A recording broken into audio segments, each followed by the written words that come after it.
Hello everyone, welcome to the final fly racing post-race show coming to you from round 13 of the 2012 Can-Am GNCC Series. We're here, Hurricane Mills, Tennessee, Loretta Lynn's ranch. Still weird, second year in a row ending the series here, but yeah, that's it. We're ending the series here, not at Ironman, as you know. We're just going to jump right into it. We're losing daylight. This daylight savings time thing hasn't kicked in. We haven't fallen back yet, so I'm going to get right to it. XC1 Pro Class. Take a wild guess who got the whole shot. That's right, Paul Whibley. 12 out of 12 hole shots. Snowshoe doesn't count. There's no hole shot there. So 12 out of 12 hole shots this year for Paul Whibley, knocking down another $250 from motorsport.com. The other not so surprising thing, Caleb Russell, bad start.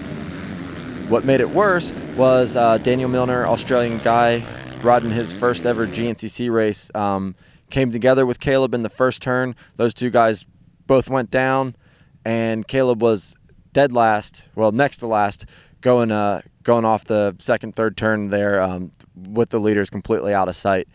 But Whibley out front, he had Jordan Ashburn, his teammate, in second place, which is, great timing for Whibley as for the championship to actually have his teammate be able to be up there. You give him a little bit of a cushion. Great race for Jordan to be up there. It's been a while since we've seen him in the top three overall. We had Takeshi Kwakita out of nowhere, and Thad Duvall, Rory Mead, those guys were all up in there. And then halfway through that first lap, Caleb Russell made a push, and he caught those top guys. So we had Whibley, Ashburn, Kwakita, and Caleb, and they started to separate themselves a little bit. Thad Duvall was kind of hanging in there behind Caleb, and he ended up dropping back on that second lap, and we kind of lost him from the fray for a little while. But looked like it was going to be a good race. Looked like, Caleb was just kind of biding his time, waiting. He was hanging back just a few seconds behind those first three guys who were riding nose to tail there. And we had some dusty conditions here at Loretta Lynn's. So, he was seemed like he was just waiting. And we saw him a couple times riding through, shaking his left hand like maybe he had pumped up a little bit when he made that charge, after the first turn crash. But things started to go south for Caleb. He just started slipping back, while Whibley just kept pushing forward.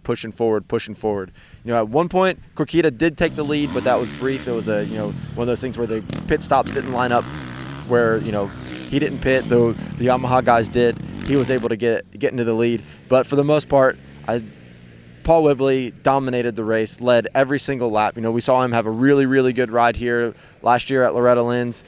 Taking advantage of Charlie Mullen's misfortune that first day. And, Wibbs rose to the occasion. Caleb got off to a bad start. I don't know how much of that really played into the race, as he was able to catch those guys.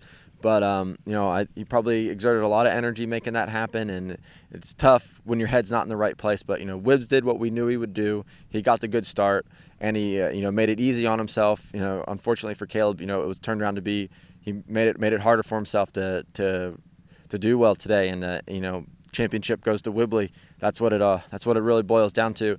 Took the race win and the championship. Caleb eventually clawed his way into a second place position, was able to get Kwakita, get Jordan Ashburn, but by the checkers he was 2 minutes down from Paul, so it was never really a race. All the hype, all the build up for this race, there wasn't really much excitement. It ended up being kind of a snoozer. Jordan Ashburn finishes third. Great ride for him. Really, really impressed with him.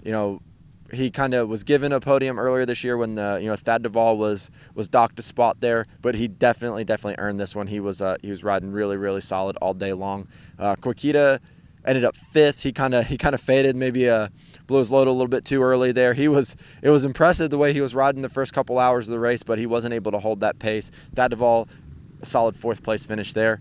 Now let's jump into the XC2 real quick. Another class where we had some battles and stuff and all this hype coming into it. Well, one to always cause drama, Stuart Baylor makes it to the starting line as the 10 seconds was being called. Nobody knew what was going on. We were wondering what was happening.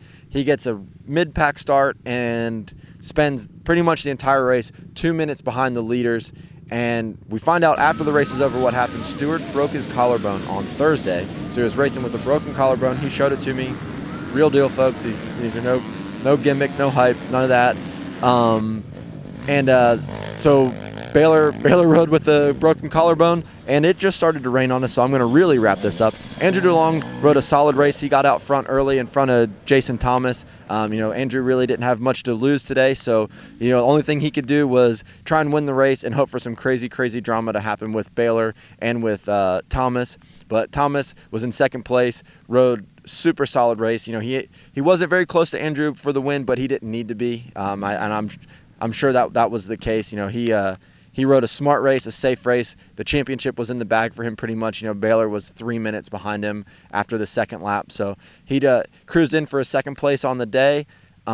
Jed Haynes worked his way up and got a third. Aaron Plessinger was riding third for a while.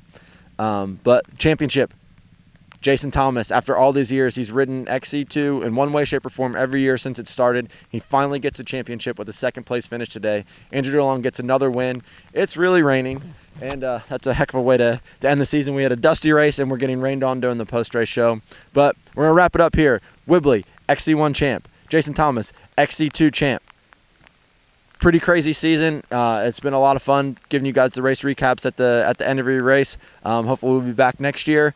Thanks for watching, and we'll see you in 2013.